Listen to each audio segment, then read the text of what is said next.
Le miroir du vieux baobab. Il était une fois dans un village isolé où la savane danse avec le vent et les tambours parlent encore aux étoiles, s'élevait un arbre ancien, le vieux baobab.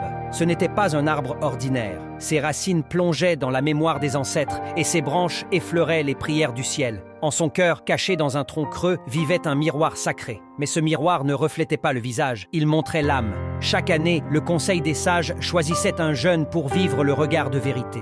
Ce rituel n'était pas une récompense, mais un appel, celui d'affronter ce qui vit en soi, loin des masques et des apparences. Cette année-là, le choix tomba sur Kohama. Beau comme un matin de saison sèche, vif comme l'éclair, mais gonflé d'orgueil. Il se croyait au-dessus des autres. Il riait des faibles, méprisait les sages et croyait que l'intelligence suffisait à faire briller une âme.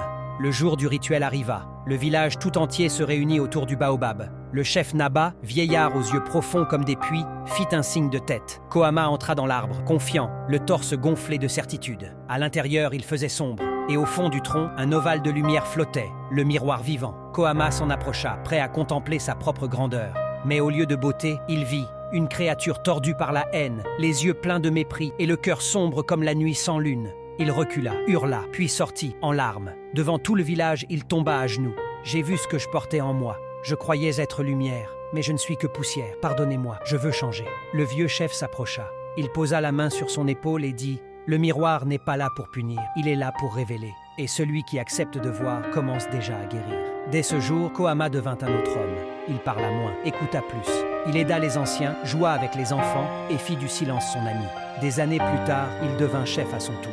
Mais avant chaque décision, il s'asseyait sous le baobab, fermait les yeux et murmurait « Que ma voix soit guidée non par mon image, mais par ma lumière intérieure. » Et chaque année, il disait aux jeunes « Ne cherche pas à briller dans les yeux des autres. Brille d'abord dans ton âme, car c'est ce reflet que la vie renverra à l'univers. Ce n'est pas ce que tu montres qui te définit, mais ce que tu portes dans le silence de ton cœur. L'orgueil t'élève un instant, mais l'humilité te construit pour l'éternité. »